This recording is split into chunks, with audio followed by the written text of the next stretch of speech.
माता कैकेयी भगवान श्री राम को बहुत प्यार और स्नेह किया करती थी।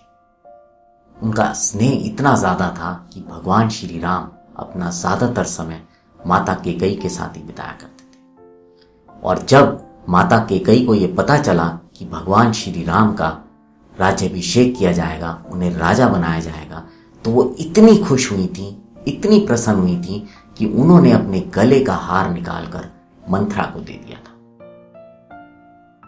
लेकिन मंथरा ने फिर ऐसा क्या किया कि कुछ समय बाद माता कैकेयी ने महाराज दशरथ से भगवान श्री राम के लिए 14 वर्ष का वनवास मांग लिया। जी हां, यह समझना और सोचना बहुत जरूरी है कि ऐसा क्या कहा मंथरा ने माता कैकेयी को, क्योंकि आज जिस दुनिया में हम जी रहे हैं, हमारे भी चारों तरफ इस तरह की बहुत सारी इंफॉर्मेशन होती है जो कि कहीं ना कहीं हमें उत्तेजित करती है, हमें भड़काती है। आइए मंथरा के नजरिए को समझने की कोशिश करते हैं। मंथरा ये चाहती थी कि कैकेयी के पुत्र राजकुमार भरत जो हैं वो राजा बने, इसलिए उन्होंने माता कैकेयी को बोला और उन्हें समझाया कि वो राजा से जाकर इस बारे में बात करें। लेकिन यहां पर मंथरा का जो नजरिया था वो बहुत छोटा था। उन्होंने सिर्फ माता कैकेयी का स्वार्थ देखा और वो दूर की चीज नहीं देख पाई और ना ही उसको समझ पाई। अब माता कैकेयी के बारे में बात करते हैं। माता कैकेयी जो कि भगवान श्री राम को इतना प्यार किया करती थी, लेकिन कहीं ना कहीं जब उनको स्वार्थ आया कि मेरा बेटा राजा बने, उस स्वार्थ ने उस प्रेम को बहुत पीछे छोड़ दिया।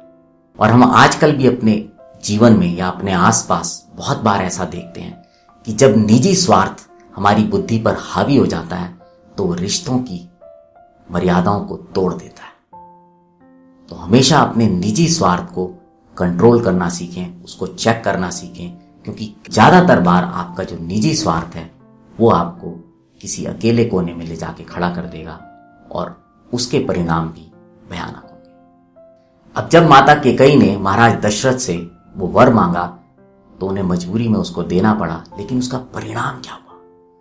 उसका परिणाम हुआ कि महाराज दशरथ नहीं रहे, भगवान श्री राम वनवास चले गए और भरत जिस पुत्र के लिए उन्होंने ये वर मांगा था, उन्होंने कभी भी उस राजगद्दी को स्वीकार नहीं किया। वो मंथरा जो कि भला चाहती थी भरत का, उनको राजा बनाकर उनको राजकुमार भरत ने महल से बाहर निकाल दिया। राजकुमार भरत को जीवन भर इस बात के साथ जीना पड़ा कि उनकी माता के कहने पर भगवान श्री राम को वनवास भेजा गया। इसलिए जब भी आप कोई काम करते हैं, इस बात को हमेशा ध्यान रखें कि उसका आपके परिवार पर शॉर्ट टर्म के साथ साथ लॉन्ग टर्म में क्या असर होने वाला है।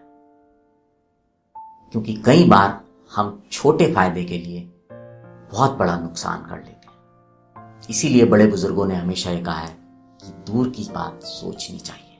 जब भी डिसीजन लें, हमेशा पूरे फ्रेम को ध्यान में रख के लें, ना कि उसके एक छोटे से हिस्से को। अब आपसे विदा लेते हैं। बने रहें रेडियो द्वारका के साथ।